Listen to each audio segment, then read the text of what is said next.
This is what you need to do before the Safari Harvest event, cause trust me, you're gonna need this if you actually want to rack up infinite rewards once the event goes live. And before anything else, quick thing, if you guys enjoy this type of video or you just want to help me out, drop a like, subscribe, and yeah, I'm trying to hit 10,000 subs before the end of the month. It sounds small compared to the big channels, but hey, every single one of you counts and it really keeps me going. So yeah, I'd appreciate it a lot.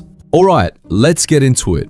So we've got this brand new Safari Harvest event coming up, and from what I've seen, it's kind of like the old Summer Harvest event. Same chill farming vibe, same donation board setup, and hopefully the same mechanic too.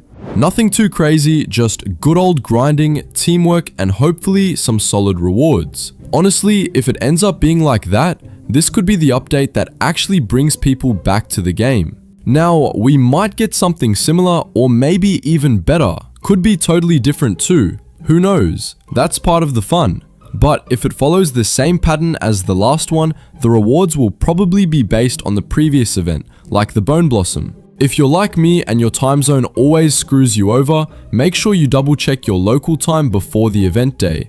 Don't just rely on what people post online. You don't want to be that one person who logs in when it's already over. To be safe, I'd say hop in at least an hour early. Seriously, just join early and chill, because we all know what happens when updates drop. Roblox just dies. It crashes, half the servers bug out, you get that server full message even when it's clearly not full. So yeah, join early, secure your spot, and just stay there. And I'll say it again, join early. If you can get into a private server, even better. Less lag, more drops, and it's way easier to AFK there. When you're in, make sure your setup is ready. Load up your main garden. I'm serious about this. I can't even count how many times I've joined events and realized too late that I loaded the wrong plot. I'd have my alt garden open or something random and I'd miss all the good mutations. So yeah, double check your setup. Takes 2 seconds, saves a ton of regret. Now let's talk about mutations, because this is where you can make serious value fast. Every time admin abuse happens, we get a fresh batch of new mutations. Some of them turn super rare after the event ends, some even skyrocket in value later because they're tied to that specific day. And this time, we already know there'll be new weather events tied to it, which means higher mutation chances. So yeah, start preparing a few big plants. Not the small ones, big ones. Use your sprinklers, feed them, whatever you gotta do. The bigger it is, the higher the chance it mutates when the event hits. Now, which seed should you actually use?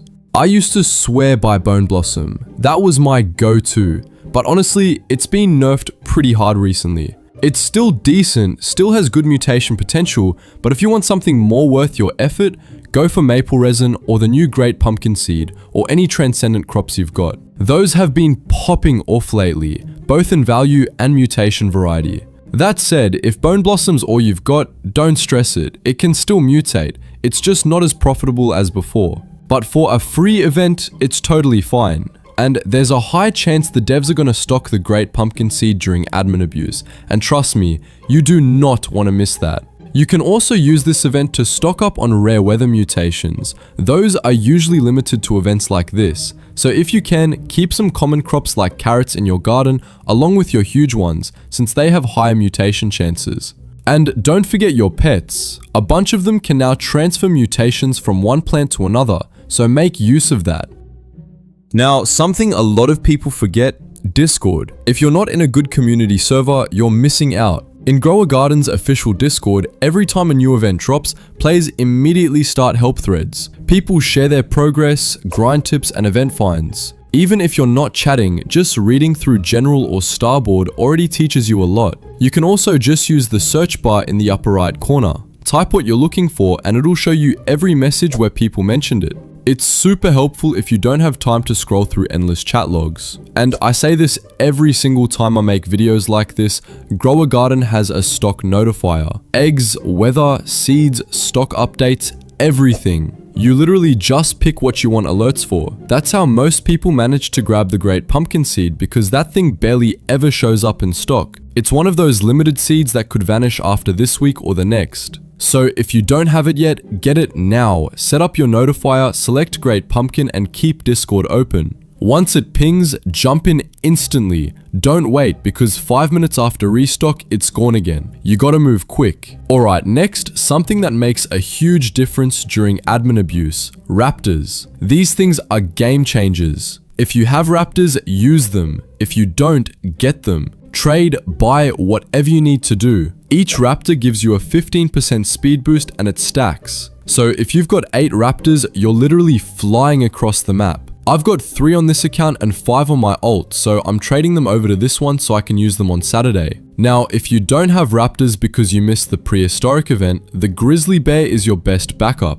It doesn't give speed like raptors do, but it makes your avatar bigger, and that actually makes you move faster since your stride is longer. The game doesn't penalize you for size, so you still move at the same speed, just covering more ground. So in events where seeds or drops are falling everywhere, you'll be way faster than everyone else. It's honestly kind of funny watching people crawl while you're just zooming around picking everything up. So yeah, get your raptors or your grizzly bears ready before it starts. Now, let's move on to something more basic, but still super important. Money.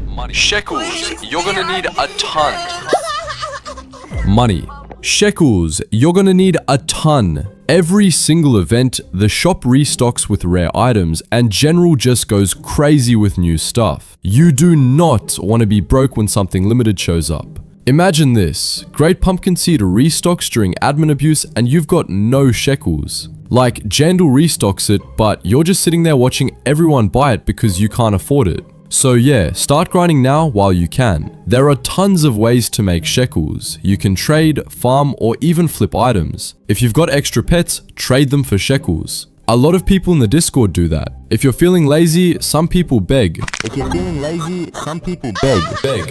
But obviously, farming or trading is the smarter move. Just make sure by the time the event hits, you've got a comfortable stack ready. And yeah, we're getting a new event that's probably gonna have the same mechanics as the summer harvest. You know, like with the witch and the cauldron. It's gonna be the same. It's all about tomatoes again. So if you still have tomatoes planted, don't reclaim or shovel them off. Just leave them there. I'm almost certain we'll need them for the next event. Like me, I'm just gonna leave mine as they are. No touching. Now, for anyone who still hasn't finished the Halloween events, this is your last call. Seriously, finish them now. Dead tree event, witch event, dig event, all of it. You don't want to miss the weeping branch or any limited rewards. Because once the new safari harvest event drops, everything could change and then you'll be sitting there like, man, I should have finished it.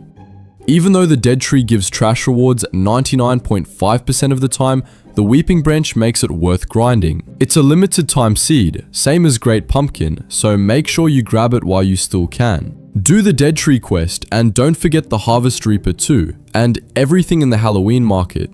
Anyway, that's pretty much everything you need to do before the safari harvest update drops. Prep your gardens, stock up your shekels, finish your events, and if you can't play, just AFK. Do all that and you'll be totally set once everything goes crazy. Alright, we're almost done, but before I wrap it up, if you actually find these kinds of breakdowns helpful, please subscribe. For real, I'm nowhere near those big channels, but your one click really helps me out. So yeah, it'd mean a lot if you could help me out. Alright, that's all I've got for now. If you made it all the way to the end of this video, comment Safari down below so I know you actually watched through the whole thing. I'll heart a few of them, I always do. Thanks for hanging out with me, good luck in the event, and I'll see you on the next one.